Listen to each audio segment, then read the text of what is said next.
Bonjour à tous, bienvenue dans ce nouvel épisode du Panier. J'ai le grand plaisir de recevoir enfin Chanès Djama. Salut Chanès, ça va? Salut Laurent.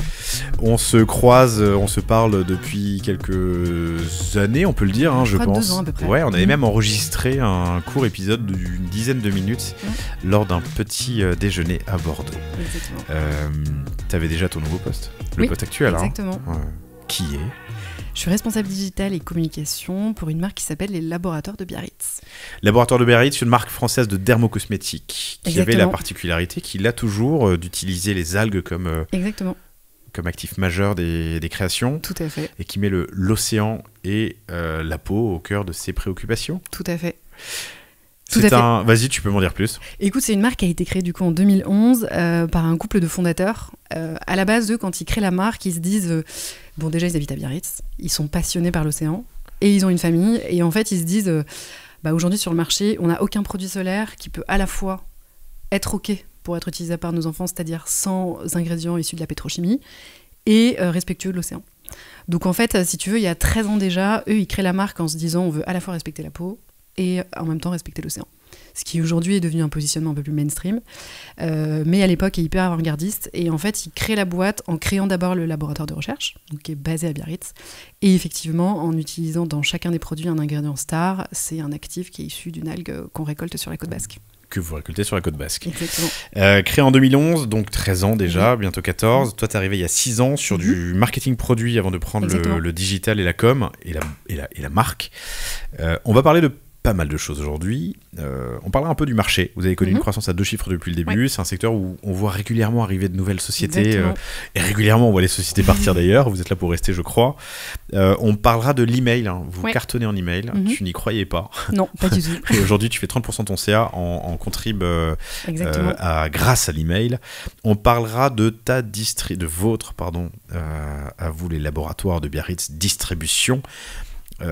Puisqu'il y a évidemment le site web, mais il y a aussi 1500 pharma, il y a 1500 magasins bio, il y a des instituts, il y a Amazon, il y a des partenaires, Blissim qui est passé récemment sur le panier, on parlera de ton expérience avec Blissim, on parlera de ta refonte, vous étiez sur PrestaShop, vous êtes resté sur PrestaShop et vous avez mené une refonte qui vous a permis d'augmenter le taux de conversion. Exactement.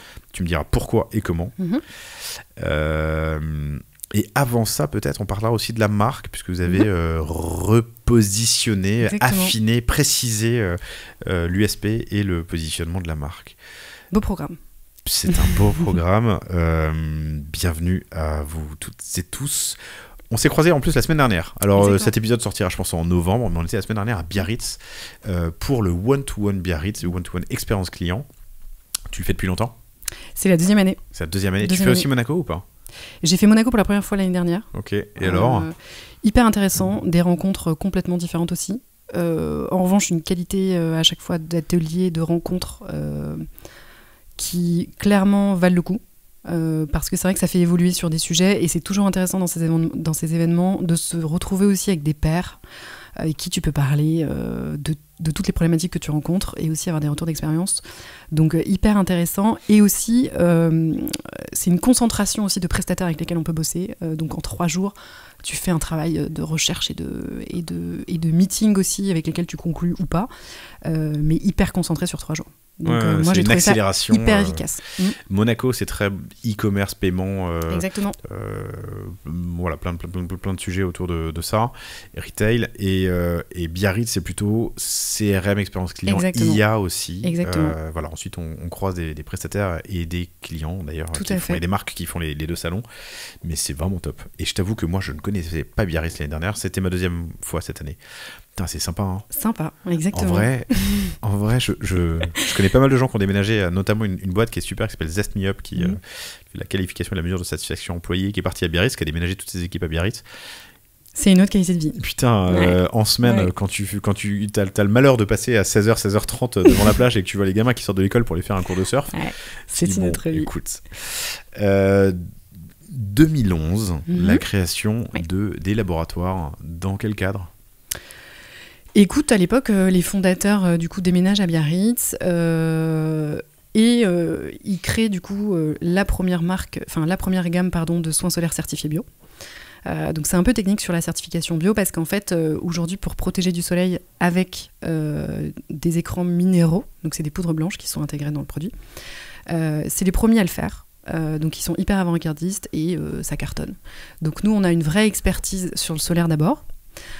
Aujourd'hui, depuis, évidemment, la gamme s'est étendue. Alors sur le solaire, l'objectif, c'est vraiment de parler à toutes les peaux. C'est-à-dire un bébé, un nourrisson, évidemment, on n'expose pas un enfant avant 3 ans, je précise, au soleil, mais en tout cas pour les enfants, pour des peaux très allergiques, des gens qui n'aiment pas s'exposer au soleil. Des roues. Contraire, des roues par exemple. Voilà, je dis en me montrant du doigt. Parce que, voilà. Mais ça peut être aussi par exemple des gens qui viennent de se faire un tatou, qui ont besoin d'un stick un peu plus épais pour se protéger. Ça peut être des gens qui au contraire recherchent une expérience beaucoup plus sensorielle, qui sont un peu des addicts de beauté. En gros, on a une gamme sur le solaire qui est hyper large et qui parle à tout le monde. Toi, t'étais dans une centrale d'achat de Leclerc. Exactement. Tu parles à des marques de luxe. Exactement. T'arrives chez Laboratoire de Biarritz en marketing produit. Tu passes Donc, t'as vu pas mal de choses. Exactement. Alors, à la fin de mon expérience, du coup, chez Leclerc, je travaillais aussi sur du développement, mais donc pour une MDD, donc une marque de distributeur. Donc, j'avais déjà commencé à tâter le terrain un peu sur du dev produit. Arrivé à Biarritz, j'avoue que je connaissais un peu la marque, mais pas vraiment. Et j'arrive, et le premier salon que je fais, c'est un salon en Allemagne, qui est un salon en gros de cosmétiques bio. Et là, je me rends compte de la puissance qui s'appelle Vivanes, qui est basée à Nuremberg. Et en fait, j'arrive et je me retrouve projetée dans ce salon.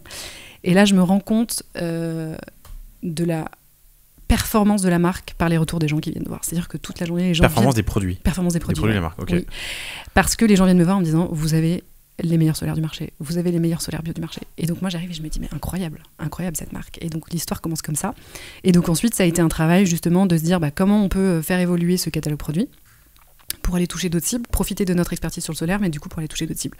Et donc ensuite ça a été développer une gamme bébé, développer une gamme réparation, développer une gamme d'hydratation, visage et corps, développer des produits plus sensoriels aussi qui véhiculent un peu ce lifestyle biarro, voilà.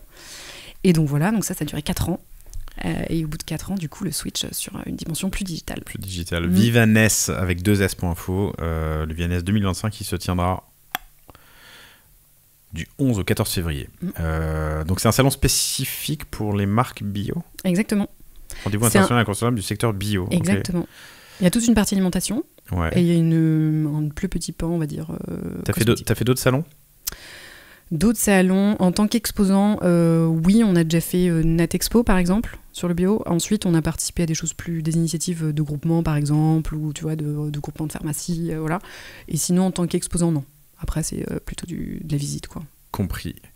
Donc après quelques années au développement produit, tu passes au digital, à la marque, yes. Et à la com. C'est un marché qui évolue beaucoup. Si tu écoutes régulièrement Le Panier, si vous écoutez, chers auditrices, chers auditeurs, Le Panier, vous savez qu'on reçoit régulièrement des marques autour de hygiène, santé, beauté. Il a explosé depuis 5-6 ans en nombre d'acteurs. Ah oui, clairement oui. Après, ça a toujours été un marché très concurrentiel, et là de plus en plus. De plus en plus.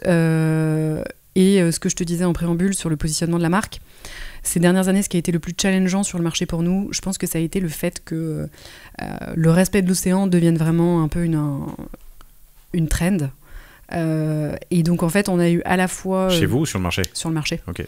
Donc si tu veux, nous, un positionnement qui était très lié au laboratoire de Biarritz est devenu un peu quelque chose de mainstream. Donc tu as à la fois du greenwashing, évidemment, par certaines marques, mais tu as aussi, du coup, certains marques qui prennent aussi la conscience qu'en fait, quand tu conçois un produit, il faut penser éco-conception.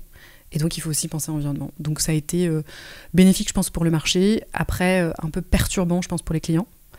Et un fait marquant aussi sur le marché. Pourquoi perturbant pour les clients ? Parce qu'en fait, en parallèle de ça, il y a aussi eu un désamour du bio.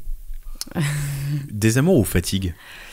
Est-ce qu'il n'y a pas une bio-fatigue En fait, je pense que tu vois, tout ce qui est arrivé sur le greenwashing d'océan, je pense que ça a aussi beaucoup brouillé les limites. Alors, tu vois, par exemple, sur toutes ces marques qui jouaient sur, par exemple, j'ai un nom de produit, je dis à l'intérieur que j'ai une huile d'abricot bio. Les gens, en fait, ne vont pas chercher à savoir est-ce que le produit en lui-même est bio ou est-ce que c'est juste un ingrédient à l'intérieur qui est certifié bio. Donc il y a ça, il y a le jeu entre est-ce que c'est bio, est-ce que c'est naturel. Après, le bio, le désamour, il est aussi dû au fait que les gens ont du mal à comprendre pourquoi c'est plus cher.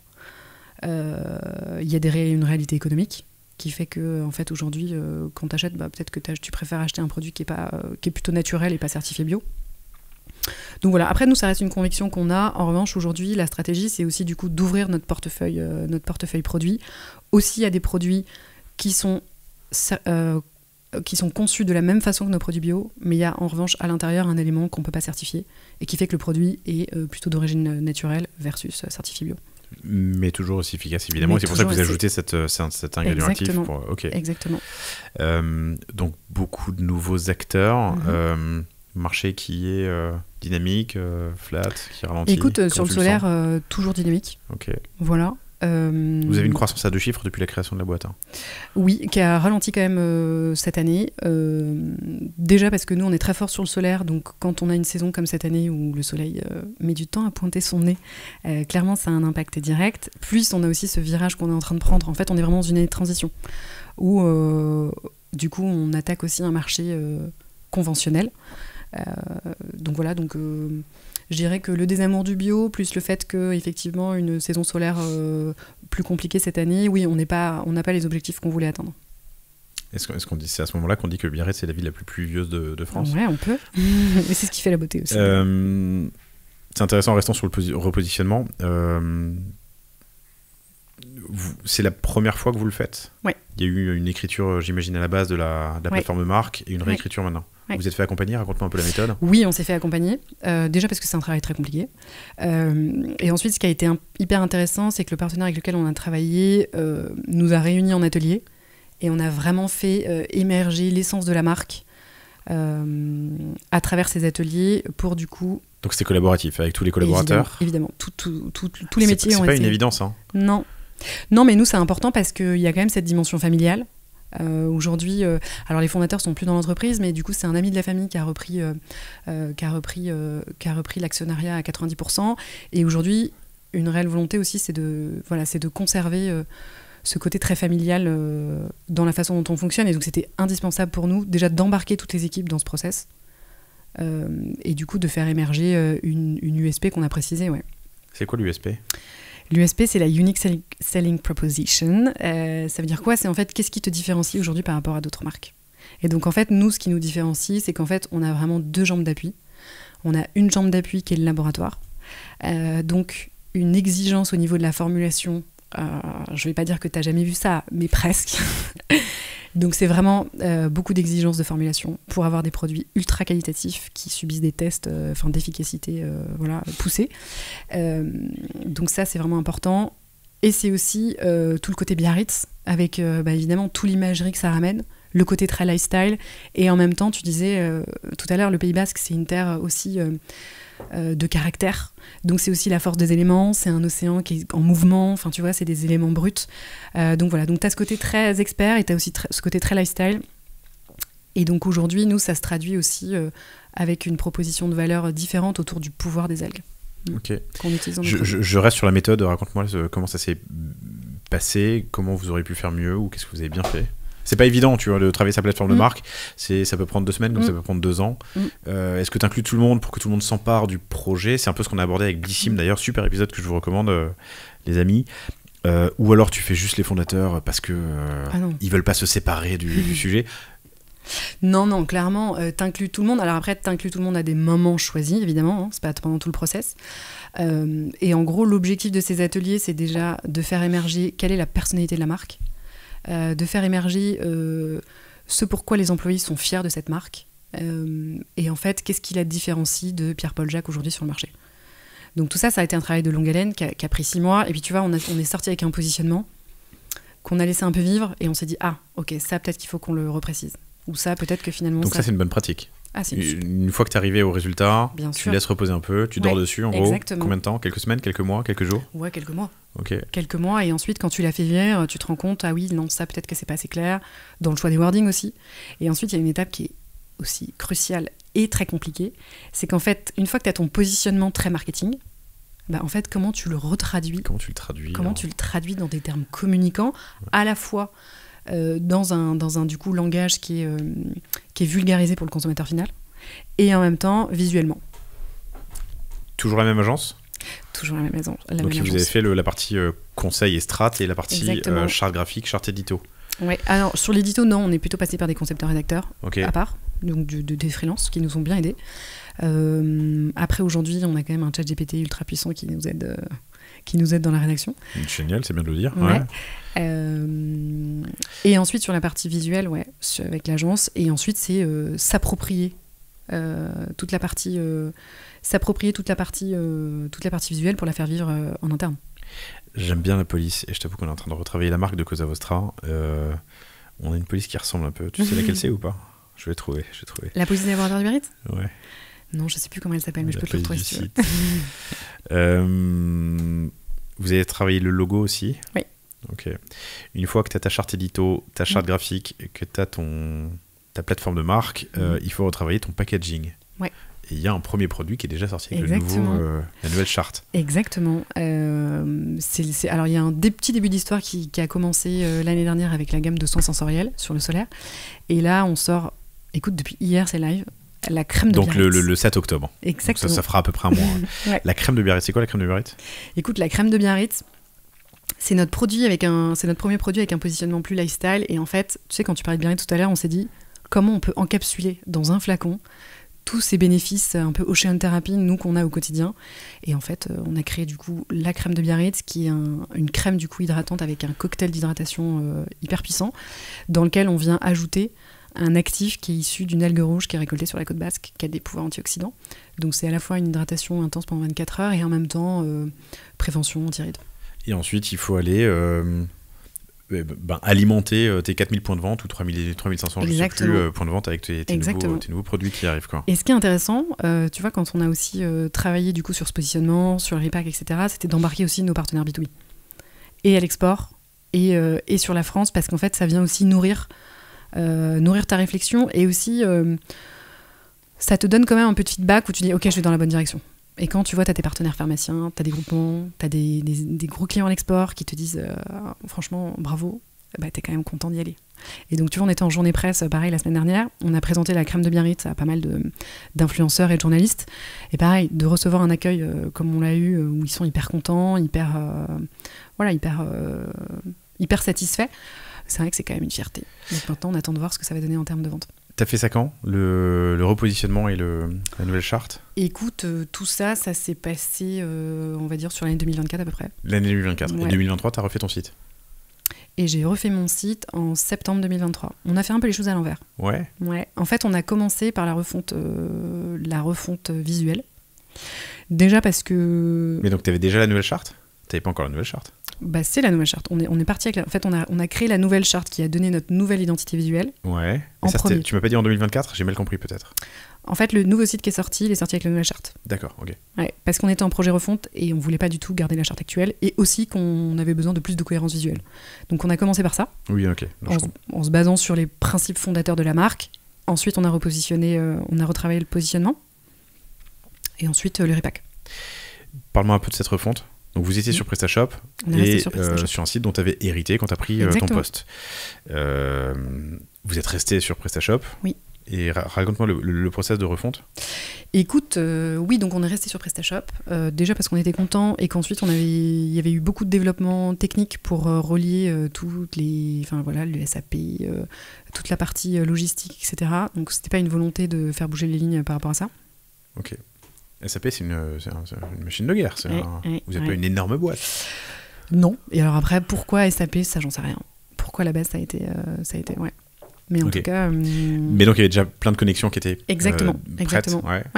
Donc, l'objectif, ça a été vraiment de refaire tout le mapping du site, de revoir entièrement l'UX UI et de coller aussi à ce qu'on voulait en termes de DA. Voilà, et évidemment, d'améliorer le taux de conversion. Tu peux me donner quelques apprentissages ou ton feedback, ton Rex sur cette refonte? Alors, 3 conseils que tu pourrais me donner. Ouais, étape cruciale de mapping avant même de briefer une agence, c'est déjà de bien savoir ce qu'on veut, comment on construit le site, quelles sont les grandes catégories. Et ensuite, sur la partie technique, de bien bencher. Et ça, tu le fais en interne ou avec ton agence? Ça, on le fait en interne. Okay. En fait, tu construis un espèce de cahier des charges en interne, que tu challenges ensuite avec ton agence. Ensuite, le bench, hyper important. Et pas se limiter au secteur aussi dans lequel on est. Ça, c'est aussi intéressant. Ah non, c'est le piège. Il faut évidemment aller voir la concurrence directe, mais aussi indirecte, et puis connexe, enfin les autres univers. Ouais. Et ensuite, on avait un budget confortable, mais pas non plus un budget astronomique pour cette refonte. Donc c'est aussi aller voir des acteurs qui sont hyper actifs sur le test and learn de leur site. Exemple, Horace, tu sais qu'ils ont plein de solutions sur leur site qui font qu'ils testent des choses on a daily basis. Et donc tu peux aussi t'inspirer de certaines bonnes pratiques de personnes du secteur. Il y a une super citation de Steve Jobs, mais je m'en souviens jamais, sur Great Artist Copy, Good Artist Steal, un truc comme ça, mais je vais la retrouver pendant qu'on parle. Raconte-moi ta fiche produit. Qu'est-ce qui est sorti tel quel sur la nouvelle version, mais qui a évolué qui a évolué depuis ? Écoute, ce qui a évolué, ça a été le placement des offres quand on en a, qui sont mis à des endroits très stratégiques sur la fiche produit, d'intégrer de la vidéo. Ça, hyper important. Ensuite, qu'est-ce qu'on a retravaillé ? Le positionnement des avis clients, évidemment.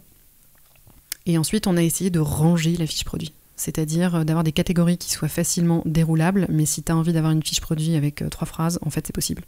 Par contre, si tu veux creuser les ingrédients, tu déroules ton petit menu déroulant et à l'intérieur, tu as tout le détail de ta fiche produit. Évidemment, travailler le cross.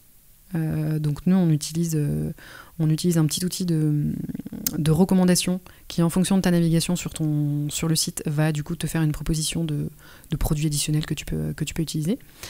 Et ce qu'on a changé, c'est le paiement en un seul clic, qui quand même est assez efficace avec Just. Avec Just, ok, pardon. Ouais. Ça, c'est intéressant d'ajouter le paiement en plusieurs fois. Et alors, c'est assez drôle de se rendre compte qu'en fait, les clients, même pour des petits montants, le font. Oui, j'allais dire 3 fois à 15 €, c'est... ok. Ça fonctionne. Et en fait, ouais. Donc, ça, tu vois, c'est un des apprentissages qu'on a eu quand on est allé à Monaco. Parce que tu as tendance à penser que les gens font du one-to-one à Monaco, l'événement e-commerce, dont on parlait en préambule. Et en fait, oui, tu as tendance à te dire qu'en fait, les gens vont... Enfin, tu fais des paiements plusieurs fois quand tu vas chez Ikea et que tu t'achètes un canapé à 1500 balles, exactement. Ouais. En fait, ou 500 d'ailleurs. Pas du tout. Pas que. Oui, mais pas que. Donc voilà. Au global, voilà ce qu'on a fait. Et ça, la refonte au global, là, on a fait un peu le bilan. Et on a gagné un point de conversion par rapport à... T'étais à combien et t'es à combien maintenant ? Je me situais aux alentours de 2,75 et maintenant on est à environ entre 3,50 et plus. C'est beau. C'est très beau, ouais, on est content. Tu l'attribues à quoi ? Je pense que l'UX, quand même, c'est 90% du job. L'UX, ouais, 90% du job, clairement. C'est-à-dire une expérience fluide où tes éléments sont bien rangés. Tu vois, un apprentissage qu'on a eu, c'est qu'avant, quand on avait une promo, on avait tendance à vouloir la mettre en slider. Et en fait, ça convertit beaucoup moins d'avoir en slider une énorme offre versus de l'avoir à des moments très choisis, très ciblés de ton parcours client. Ok, c'est aussi eu un impact sur l'image de marque. Exactement, à la fois sur l'image et à la fois sur la conversion. Tu me dis aussi que ce que vous avez fait dans ce projet de refonte, c'est de faire que tous les acteurs se parlent. Exactement. Donc il y a première étape le briefing, ensuite on rédige tous ensemble le cahier des charges, et ensuite, hyper important dès le début, de faire parler tous les intervenants du site, donc notamment le SEO. Ça, c'était notre plus grande crainte. C'était de se dire qu'on go live et qu'en fait on perd tout le trafic qu'on avait sur le site, parce qu'évidemment on a changé certaines URL. T'as toujours un petit bump, mais si t'as bien fait tes mappings et tes redirections, normalement ça passe. Faut l'avoir bien fait. Donc là, on n'a pas eu de problème, franchement, c'est cool. Mais c'est aussi parce que du coup, on s'est tous mis autour d'une table et on a tous parlé. C'est beau un taux de conversion entre 3,5 et 4 dans ton univers. Tu te compares comment par rapport à... Tu parles à tes pairs ? Écoute, je sais pas, j'avoue, non, j'en ai pas trop parlé, ça. Ok. Donc, mais ça serait un sujet intéressant, tiens, pour le prochain petit déj du panier. Écoute, avec impatience. Un autre sujet qu'on souhaitait aborder, c'est ta stratégie email, qui représente aujourd'hui 30% de ton CA, que tu laissais un peu de côté au début, ou que tu n'avais pas, disons, dont tu n'avais pas compris l'intérêt. Exactement. En fait, à la base, quand je suis arrivée, de ce que je voyais, c'est vraiment les emailing, c'était un peu le truc un peu chiant que tu mets à la fin de ta to-do, que tout le monde relit un peu à la va-vite en last minute, parce que tu comprends pas trop l'impact. Et en fait, en me renseignant sur les sources de ton trafic et comment tu peux générer plus de chiffre d'affaires, Évidemment, ça arrive très vite, le travail de l'emailing.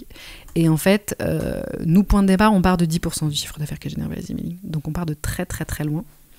Et donc, en fait, on s'est fait aussi accompagner là-dessus parce qu'on n'avait pas l'expertise pour le faire. Et en fait, très vite, on a très, très bien performé. Déjà parce que on bosse avec des gens qui s'y connaissent très bien sur le sujet. Et ensuite, parce qu'on a réussi à trouver aussi notre vitesse de croisière. Si tu veux, aujourd'hui, sur l'emailing, on a quand même une pression qui est quand même assez forte, parce qu'on envoie quand même 2 emailings par semaine, c'est pas rien. Toute la base ? La base d'actifs, ouais. Elle fait quelle taille ? C'est un ordre de grandeur ? Écoute, on est aux alentours de 100K. Ok. Et 2 emails par semaine ? Ouais. Et alors, c'est incroyable. C'est une sacrée pression, non ? Ouais, une sacrée pression, mais écoute, ça fonctionne bien. Et alors, on aurait pu penser, en tant que marketeur, que l'emailing le plus travaillé, avec le joli visuel, avec le petit texte qui explique le produit, etc., fonctionne mieux. En revanche, c'est pas le cas. Donc on a notre email du jeudi qui est effectivement hyper chiadé, très beau, toujours très bien travaillé. Et on a l'email du dimanche, qui est un email texte, qui surperforme. Et ça, texte. C'est Manon des laboratoires de Biarritz qui t'écrit et qui t'envoie 4 phrases pour te dire que... pour te parler d'un sujet. Et ça performe vachement bien. Alors je pense que c'est aussi la complémentarité des deux qui fait que ça performe. Mais c'est vrai qu'au début, quand on est venu nous voir en nous disant « Vous devriez envoyer des emails textes », on a dit « Non mais on va pas envoyer ça quand même ». Et en fait, belle surprise. Ok. Email texte le dimanche soir. Dimanche matin. Le dimanche matin, ouais. Email plus chiadé le jeudi. Matin aussi, matin. Ouais. Donc l'avantage de bosser avec une agence aussi, c'est que tu peux faire vachement d'A/B testing. Oui, et puis quand tu as 100 000 emails, tu peux en faire beaucoup, par défaut déjà. Exactement. Ouais. Et donc tu peux trouver le bon moment pour envoyer et maximiser ta délivrabilité. Vous êtes sur quel outil ? Klaviyo. Ok. Et on est content. Efficace. Oui, bien sûr, on n'est pas de... tu me disais que vous avez commencé aussi par une étude. En fait, on a eu besoin aussi à un moment de comprendre un peu mieux la base de données.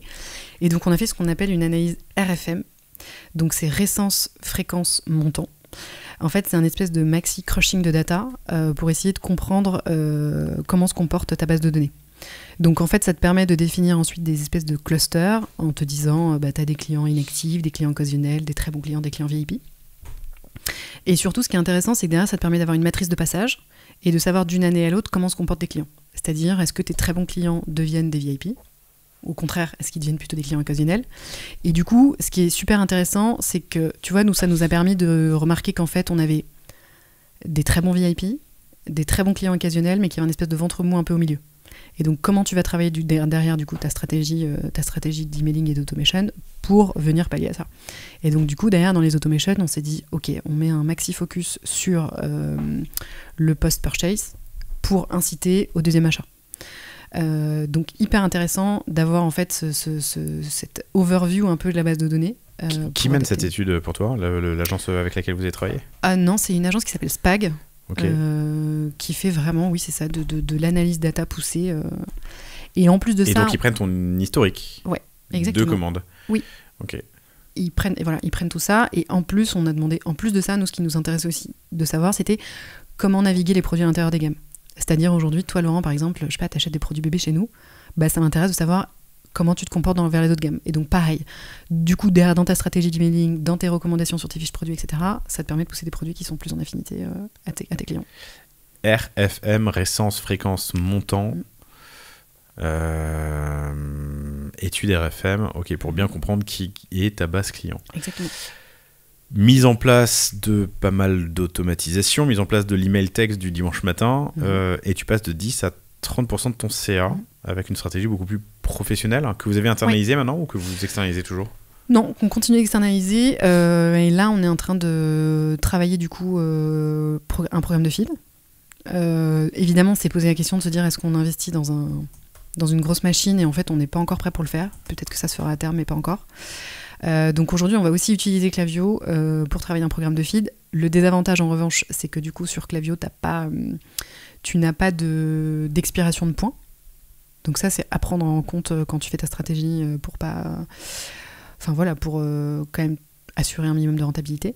Et donc voilà, donc oui, donc c'est imaginer voilà, comment on peut travailler encore la base de données en fidélisant au maximum nos clients. On a fait un super épisode avec Thomas de Email Club sur justement la feed et tous les passages obligés par lesquelles tu dois passer justement pour la mettre en place, et notamment ces questions de rentabilité. Il faut bien mettre dans ton tableur ton programme pour être sûr que tu te casses pas la gueule à terme, quoi.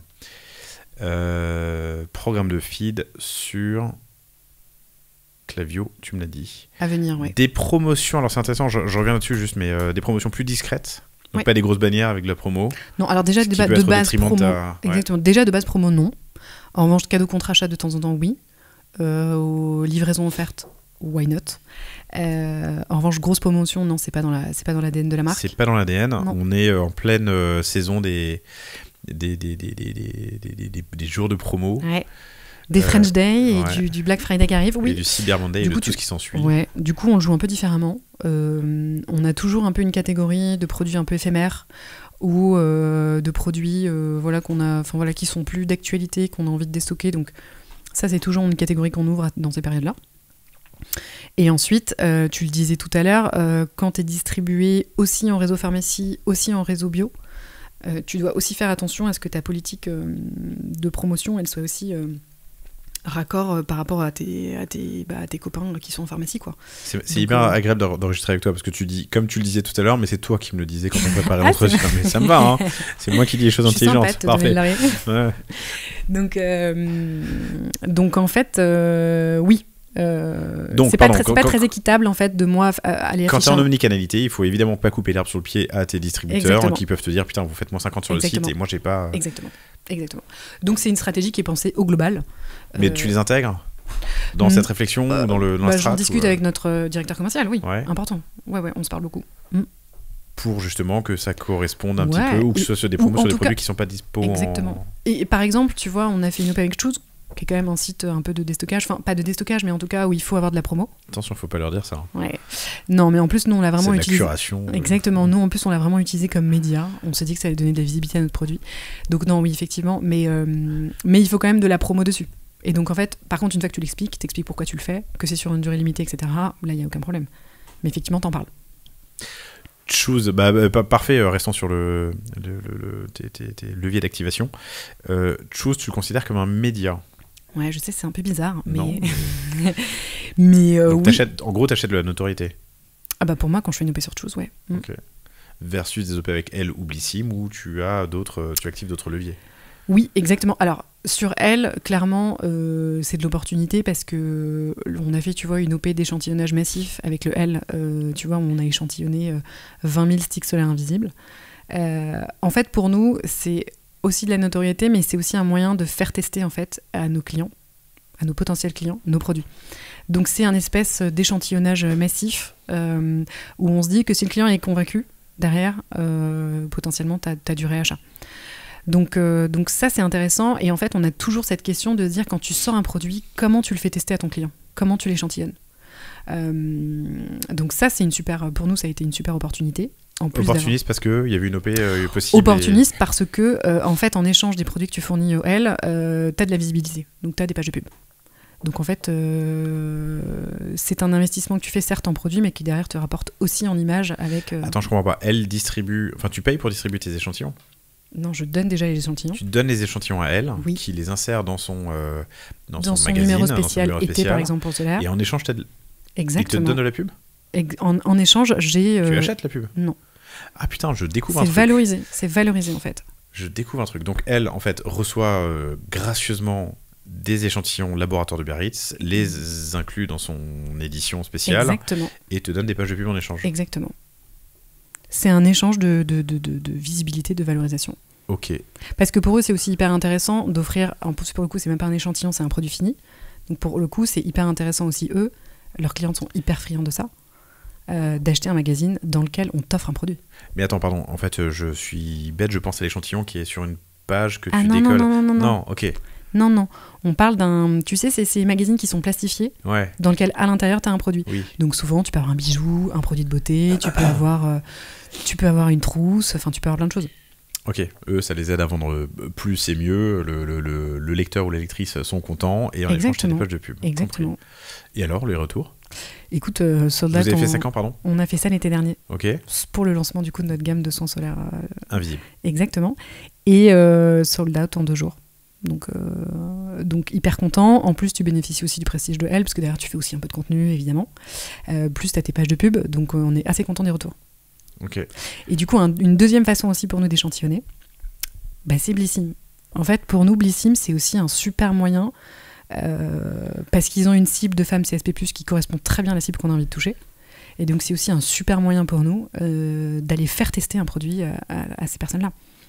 Et derrière, si tu fais bien ton job, effectivement, tu as du rachat. Tu peux me raconter ton OP ? Oui. Écoute, on en a fait plusieurs. Blissim, pardon, on le présente plus, mais c'est Jolibox, devenu Birchbox, devenu maintenant Blissim, incroyable marque. 50 millions d'euros de chiffre d'affaires, si je dis pas de bêtises, en route pour les 100. J'ai reçu Quentin Régreblé il y a pas longtemps sur le palier, c'était vraiment passionnant. Blissim, c'est une box hygiène, beauté que tu reçois tous les mois avec des produits à tester, mais dans des comptes. Enfin, c'est pas que des échantillons, il y a aussi des produits. Non. Voilà. Ah non. Et c'est un vrai média, en tout cas un vrai canal pour les marques, pour se faire connaître, faire l'activation. Donc raconte-moi ton OP avec eux. Écoute, on a fait une OP l'année dernière qui s'est super bien déroulée. Donc déjà préciser que les clients de Blissim s'abonnent, du coup c'est un abonnement à la box, et ensuite ils ont plusieurs formats. Tu peux avoir des box mensuelles, où là il y a un investissement quand même produit à donner qui est quand même conséquent. En revanche, ce qui est très qualitatif, c'est qu'ils valorisent l'investissement que tu fais en fonction du nombre de produits que tu mets, et en parallèle de ça, tu as un super plan média. Donc déjà en termes de reach, d'impression, c'est quand même assez qualitatif, et en plus de ça, les box sont toujours mises en avant par des influenceuses qui sont triées sur le volet, etc. Donc voilà. Le gros avantage aussi, c'est qu'une fois que ton produit est testé par les clientes de Blissim, tu as des avis sur ta fiche produit. Donc en plus, évidemment, tu es vendu chez Blissim. Donc derrière, tu vois l'impact tout de suite, et dans les recherches, et dans le sell-out. Donc double effet qui se coule. Et tu as de la remontée d'avis clients. C'est aussi un truc que Quentin me disait. On était fiers, parce qu'il les récupère sur Blissim. Oui. Et ensuite, ils peuvent les passer aux marques. Exactement. C'était quand ? Écoute, c'était l'année dernière, et on en aura sûrement d'autres. Ok. Il y a un coût associé ? Le coût des produits ? Le coût des produits. Ok. Le coût des produits, ouais. Je le lançais sur le sujet, tu vois, en disant en fait ça se vend, parce que c'est de la visibilité, donc ça peut se vendre aussi, mais c'est pas dans leur plan. L'été dernier, tu m'as dit ? Oui. Donc ça a été un gros été. Ça a été un gros été, exactement, okay.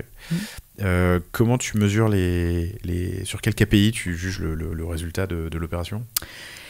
Écoute, ça dépend. Mais là, en tout cas, sur Blissim, on a des comptes rendus qui sont assez précis, avec ce que ça a généré en visibilité. Donc, reach, impression, le nombre de personnes derrière. Et puis nous, on suit aussi, du coup, tout de suite, les impacts sur les ventes. Voilà. Après, sur des OP comme le L, c'est plus difficile d'avoir des KPI très précis sur la presse. Par contre, sur d'autres OP comme, je sais pas, tu vois, l'été dernier, on a aussi fait une très grosse campagne média sur du digital, et notamment sur YouTube. Écoute, on s'était fixé un certain palier de niveau de vue, de complétion de vidéos à 100%, qu'on a explosé. Donc les KPI peuvent être différents en fonction de est-ce que c'est de la notoriété ou est-ce que j'ai envie de faire de la conversion. Si c'est de la notoriété, je vais tout de suite checker mon reach, mes impressions, le nombre de personnes qui ont vu. Si c'est de la vidéo, est-ce qu'elle est vue à 100% ou au contraire, est-ce que les gens ont skippé ? Parce que derrière aussi, ça me permet, ce qui est hyper intéressant avec YouTube, c'est que ça te permet aussi de tester très rapidement la performance créative de tes assets visuels. Et alors, t'as quelle philosophie ? Un super asset très léché que tu vas distribuer partout ? Non. Ou plein d'assets Ouais, différents. C'est-à-dire que sur YouTube, par exemple, on a fait un asset très léché de type qualité pub TV, quoi. Et tu vois, on l'a aussi poussé derrière sur de l'Instagram. Ça n'a pas du tout fonctionné de la même façon. Donc en fait, il faut toujours vraiment adapter le contenu à la plateforme sur laquelle il va être vu. Ouais. Donc le contenu était créé, donc on s'est dit, on le pousse quand même parce qu'on va voir ce que ça donne. Bon, on s'est très vite rendu compte que en fait, c'était pas adapté. Et donc heureusement, on a à la fois du contenu un peu plus pas plus authentique, mais plus authentique sur certains réseaux sociaux. Quel réseau ? Écoute, nous on est sur Facebook, Instagram classique, un peu sur TikTok. Et alors ce qui est marrant sur TikTok, ce qui fonctionne, tu vois, les contenus qui performent le mieux, c'est des contenus autour de Biarritz. En rapport avec les produits quand même, ou même pas ? Franchement, moins. Ok. Moins. Donc on est quand même sur un truc complètement différent. Ok, je cherche Laboratoire de Biarritz. Allez. Donc beaucoup de contenu différents, adaptés aux plateformes. Quel rythme, quelle fréquence, quel RFM sur ta création de contenu?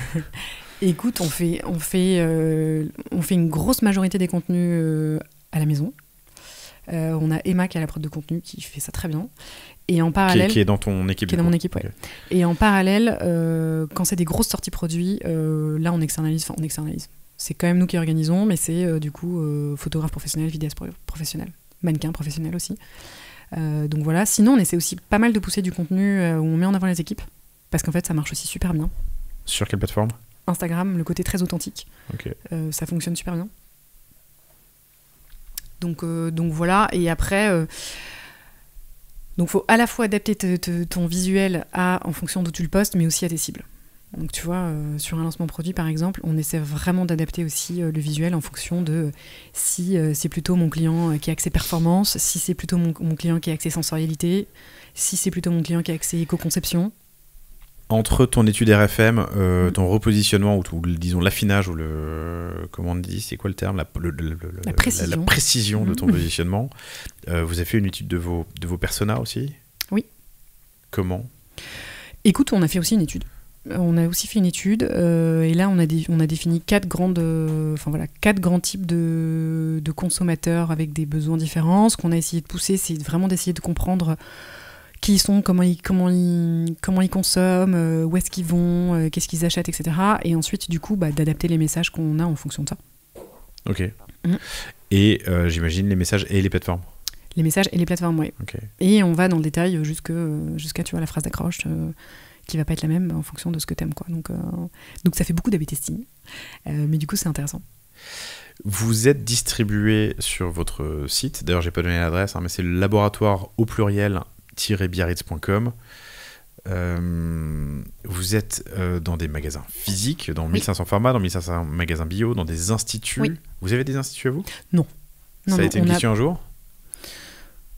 Oui, on s'est posé la question. J'ai l'impression qu'il y a, j'allais dire beaucoup, il y a quelques marques qui se laissent tenter par tu vois, le... Oui, ça a été une question de se dire, est-ce qu'on n'a pas un magasin, est-ce qu'on n'a pas un flagship à Biarritz? Après, aujourd'hui, c'est pas la priorité. Alors, flagship ou institut? Tu vois, oui, mais sauf qu'après, il faut vraiment que tu rentres dans une dimension de créer des protocoles de soins. Voilà. Enfin, c'est un autre métier. C'est un autre métier, ouais. Je suis pas sûre que ce soit la priorité pour le moment. Ok. Et le flagship? Flagship, franchement, ça s'envisage sur une boutique éphémère, sur un temps donné. Après, avoir une boutique en dur, pareil, je suis pas convaincue. Ouais. Ok. Quelle est la part de CA dans ton mix distribution aujourd'hui? Écoute, il y a environ 30% qui est fait sur l'export, je dirais environ 45% sur la pharma, environ 20% sur le bio, 10% sur le e-com, 5% sur les marketplaces. Masso menos. Okay. Si j'ai une bonne mémoire et que je suis forte en calcul de tête. Tu m'as dit 10 sur le site. Oui. 10%. Donc 1500 pharma. Yes. Tu peux m'en parler un peu? C'est ton directeur commercial qui gère ça, j'imagine. Oui. En fait, on a une stratégie qui est double, à la fois de travailler, d'avoir une relation vraiment de proximité avec les groupements, parce que ça, c'est quelque chose qui a été développé dès le premier jour par l'équipe commerciale. Donc ça, c'est hyper important de bosser main dans la main avec eux. Et tu vois, même sur des sujets, quand tu fais du média, d'essayer de pousser jusqu'au point de vente. Tu vois, d'avoir aussi, quand, je sais pas, le jour où on a fait par exemple une campagne métro, ça a été évidemment d'imaginer la campagne métro, mais de se dire aussi avec les groupements, comment on peut aussi avoir en même temps de la visibilité en vitrine, de la visibilité à l'intérieur du point de vente sur la TG. Donc voilà, c'est vraiment des partenaires. La TG Tête de gondole. La tête de gondole, pas la TG, oui, pardon. Ouais. Donc voilà, donc c'est vraiment des partenaires avec lesquels on travaille depuis très longtemps, avec qui on a des relations, des super relations. Et mais principalement via des groupements d'achat? Alors non. Pas que vers des groupements d'achat. Okay. Ouais. Et on travaille aussi après derrière avec des pharmacies indépendantes que notre équipe commerciale va visiter tout au long de l'année. Ok, 1500 à date, oui, que vous avez mappé. Alors si vous allez sur le store locator de Laboratoire de Biarritz, vous verrez sur tout le territoire et l'Europe. Oui. Toi, quel lien il peut y avoir, quelle synergie il peut y avoir avec le site ou tes opérations en ligne? Donc tu m'as dit sur la promo, faut faire attention, mais qu'est-ce qu'il y a d'autre comme...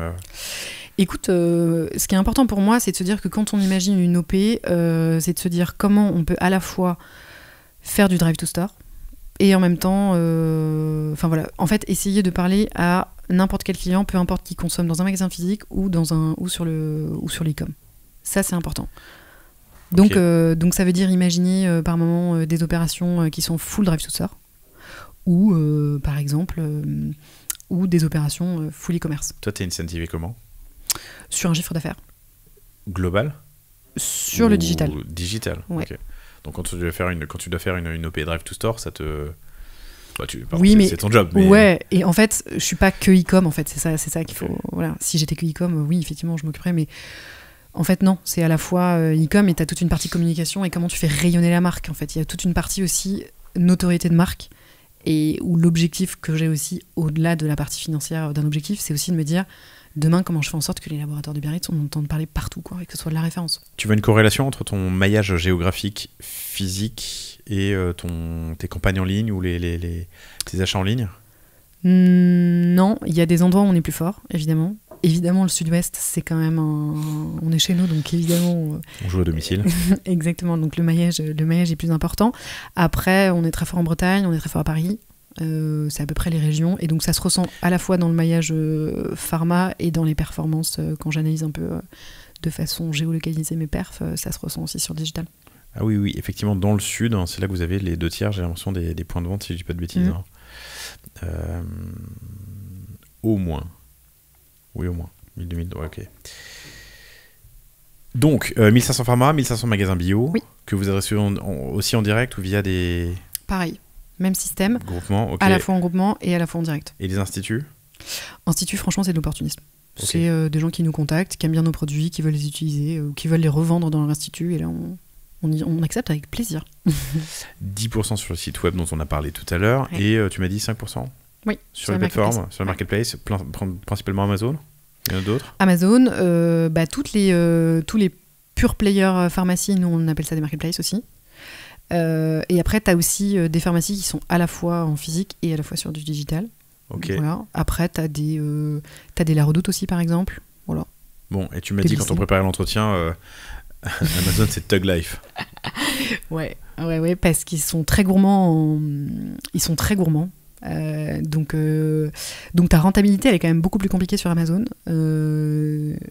et en même temps nous on s'est posé la question avant d'y aller et on a quand même décidé d'y aller parce que c'est quand même un moyen de contrôler aussi l'image de marque, les prix, enfin en tout cas de ne pas laisser d'autres personnes parler de ta marque mieux que toi. C'est pas une mauvaise idée d'occuper l'espace avec un produit ou toute sa gamme, peu importe, mais en tout cas d'occuper l'espace pour être légitime sur place. Parce que de toute façon, quelqu'un va vous vendre sur Amazon, donc autant que ce soit vous. Exactement, qu'il y ait les bonnes infos réglementaires aussi, parce qu'on se rend compte que les revendeurs, ils font un peu ce qu'ils veulent sur Amazon. Donc comment, voilà, on a un espace avec un brand store qui est ultra baqué, sur lequel on a des visuels qu'on a contrôlés. Et aussi, du coup, on a une stratégie où on pense aussi rentabilité. Donc, effectivement, c'est pas tout le portefeuille client qui est sur Amazon. Tout le portefeuille client, tout le portefeuille produit, pardon. Ouais. Qui est sur Amazon parce que tu te tires un peu une balle dans le pied, quoi. C'est intéressant parce que tu sais, on a souvent des marques qui viennent me voir sur le panier et qui me disent que Amazon c'est pas digne de leur marque. J'exagère, hein. Et je peux le comprendre, tu vois, en termes de positionnement. Clairement. Et il se trouve que, alors on est le 8 octobre, ils sont sortis ces quelques derniers jours. J'ai oublié, Mouette et Chandon. C'est ça ? C'était Mouette, hein ? C'est ça, ouais. Mouette sur Amazon avec une très très très jolie badge produit en full cover. Comme quoi, il n'y a pas de question de gamme. C'est le cas aux États-Unis d'ailleurs, où il y a beaucoup moins de friction. C'est clair. Ouais. Et c'est même une très bonne stratégie. Enfin, tu vois, il y a des marques qui le font très bien, c'est-à-dire qui décident de rentrer dans un marché export en passant par Amazon. Ce qui facilite quand même pas mal de choses. Exactement. Parce que quand tu es sur Amazon, tu as quand même une visibilité incroyable. Et voilà, par contre, oui, il faut faire une vraie étude de rentabilité avant pour pas se brûler les ailes, parce que ça peut... 3 conseils ? 3 choses à faire et 3 choses à ne pas faire de ton expérience, de votre expérience. Alors, ne pas mettre la totalité des produits, en tout cas bien regarder, parce qu'en fonction du poids de ton produit, en fonction de son prix d'achat, il y a un seuil de renta qu'il faut bien baquer, donc ça, hyper important. Nous, on a fait le choix de travailler avec un expert aussi sur le domaine, parce que clairement, il y a beaucoup de réglementaires. Et voilà, et oui, pour aller attaquer un pays export, ça peut être une bonne entrée en matière, donc à analyser. En revanche, avant de le faire, analyse de renta. Je pense qu'il ne faut pas avoir peur de dépenser un petit budget pour se dire, est-ce que ça va fonctionner ? C'est quoi le business plan sur les 3 ans ? Ça peut être ok de se dire qu'on ne fait pas d'argent au début. En revanche, il faut quand même en faire un moment. Donc, oui, ce serait pas mal. Parfaite transition sur l'international et l'export. Écoute, on est dans plus de 25 pays aujourd'hui. Ouais, donc on a un gros marché export. On est très fort sur les pays nordiques, sur l'Espagne notamment. Donc on est content. Attends, sur les pays nordiques et sur l'Espagne notamment ? Ouais. Improbable. Okay. Ouais. Très fort en Suède et en Finlande, ouais. Et l'Espagne aussi. Oui, d'accord, ouais, pardon, ok. Et donc là-dessus, la stratégie, c'est de bosser avec un distributeur qui gère, du coup, on va dire, vraiment 100% de la distribution. Donc, Et 25 pays, c'est combien de distributeurs ? Je sais pas, là, de tête, Okay. je peux pas te dire. C'est pas ton sujet. Hein. Non, c'est pas mon sujet. Par exemple, tu vois, le distributeur avec lequel on travaille sur la Suède et la Finlande, c'est une personne. Enfin, c'est un distributeur qui s'occupe des deux pays. Qui gère les deux pays. Ouais. Quel lien avec l'e-com, le digital, l'activation ? Tu gères aussi des campagnes à l'international ? Non. Ça, c'est le distributeur qui Exactement. En fait, quand tu négocies le contrat, du coup, tu te dis, il y a un pourcentage de ton chiffre d'affaires que tu investis en marketing, et ensuite, c'est au distributeur de le faire. Par contre, tu vois, on peut très bien... Alors nous, ce qu'on aime bien faire, en général, c'est montrer un peu les best practices et les cas qui ont fonctionné sur la France, et on essaie de les dédoubler sur l'export. C'est-à-dire, j'en sais rien, par exemple, on va avoir une super OP avec une influenceuse qui a cartonné, qui a répondu... Enfin, tu vois, où on a atteint tous nos KPI. On va leur présenter, on va leur dire, voilà, est-ce que c'est impertinent pour votre pays ? Comment on peut le mettre en place ? Mais ensuite, c'est eux qui gèrent à fond. L'international, tu as un enjeu de contrôle de ce qu'il fait avec ta marque aussi. Donc tu fournis les éléments, évidemment, le brand book, tout ce qui va avec. Et surtout, tu contrôles tout. Pareil, dans les contrats, c'est baqué, c'est que chaque communication qui est faite sur les laboratoires de Biarritz doit être validée par la marque. Okay. C'est-à-dire que, tu vois, par exemple, nous, tout ce qu'on fait sur les réseaux sociaux, on le duplique, on le traduit en anglais, on le met à disposition des distributeurs, et le jour où ils ont envie de communiquer sur la marque, ils ont le visuel qui est dispo, ils ont le wording qui est dispo, qui est validé par le réglementaire, ça déborde pas du cadre, dans la majorité des cas. Dans la majorité des cas. Cool, super. C'est quoi tes objectifs sur 2025 ? Donc là, on est début octobre, pardon, l'épisode va sortir en novembre. Ouais. Vous êtes en année fiscale, vous nous, closez en décembre. C'est le début de l'année là pour nous. On commence en octobre, nous, la nouvelle année. Commencez en octobre. Ouais, donc là, on est déjà dans une nouvelle année. C'est bien parce que écoute, moi je t'avoue que j'aimerais bien changer. Chez Cosa Vostra, on finit en juin, 30 juin, et du coup tu commences l'année en juillet, août, qui sont des mois un peu mous dans le métier de service. Et en même temps, t'as pas le rush de Noël, parce que je pense que le pire, c'est finir à Noël. Oui, mais tu commences du coup l'année avec un trimestre fort, quoi. Oui. Et t'as le premier trimestre, le second trimestre, pardon, de ta fiscale, qui est donc janvier-mars, où c'est un peu plus cool. Septembre-octobre, franchement, je te recommande. Ça fonctionne bien chez nous. Mon point était les objectifs pour l'année à venir. Ouais, pardon. Écoute, réussir... Merci. Donc tu m'attribues les choses, tu fais la trame, j'adore. Tu me demandes... C'est toi qui as interviewé, en fait. Écoute, réussir le lancement de la crème de Biarritz. Ça va être objectif numéro 1. Évidemment, ensuite il y a plein de nouveautés qui arrivent cette année, des activations et des nouveautés. Donc ça va être hyper important cette année pour nous. On commence aussi à bosser de façon plus professionnelle l'influence. Donc ça va être aussi plein d'apprentissage pour l'année à venir. Voilà, et que te dire d'autre ? Écoute, non, c'est déjà bien, si on réussit à faire ça, on est content. Et en termes de chiffres ? Je peux pas te dire. Tu peux pas me dire. Cool. En tout cas, c'est, si tu veux, là, si je parle que d'une com, là on termine flat. L'objectif, c'est de retrouver de la croissance l'année prochaine. Flat, c'est déjà pas mal pour beaucoup d'entre nous. Hein. J'imagine, ouais. Moi, j'avoue que c'est un peu décevant pour moi parce que j'avais prévu de la croissance, mais bon, c'est pas grave. Mais du coup, oui, de retrouver un peu le... Et donc, flat sur le digital ? Oui. Ok. Et évidemment, si possible, de faire augmenter aussi la part du digital dans le chiffre d'affaires global. Ok. Et le chiffre d'affaires global, dans un marché qui ralentit, il est... qu'est-ce que tu veux que je te dise là-dessus ? Attends, est-ce que ta part a déjà augmenté ? Si toi t'es flat. Un petit peu. Okay. Bon, on a rien dit. Cool, écoute, c'est passionnant. Très heureux de t'avoir reçu. Enfin, ça passe vite. Laboratoire au pluriel-biarritz.com et Chanez Djama. Oui, c'est ça. Hein, DJAMA. Ouais. Parfait. Sur LinkedIn, si vous voulez poursuivre la conversation. T'as fait de l'achat, c'est ça Non, pas du tout. De l'achat, non. Non, mais quand t'étais en centrale d'achat, tu faisais quoi ? Ah non, moi je faisais du marketing. Ah, tu faisais du marketing. Exactement. Oui, trade marketing et brand marketing. Ensuite, t'as fait du marketing en produits chez Laboratoire de Biarritz et puis maintenant du digital. Quand t'es passé au digital, t'as hérité d'une équipe, d'outils, d'un site web sur un métier que tu connaissais de loin, mais pas mais pas de façon très poussée. Donc, écoute, c'était hyper intéressant. Déjà, c'était hyper intéressant de changer de métier à l'intérieur. Attends, pardon, juste pour une dernière, je t'ai coupé la parole, mais pour un dernier élément de contexte, quand tu étais au développement produit, tu avais monté une équipe ? Oui. Ok. Donc tu as recruté les personnes que tu voulais. Exactement. Quand je suis arrivée, on était seul, et quand je suis partie, je sais pas, on devait être 5, je pense. Donc oui, j'avais fait du recrutement.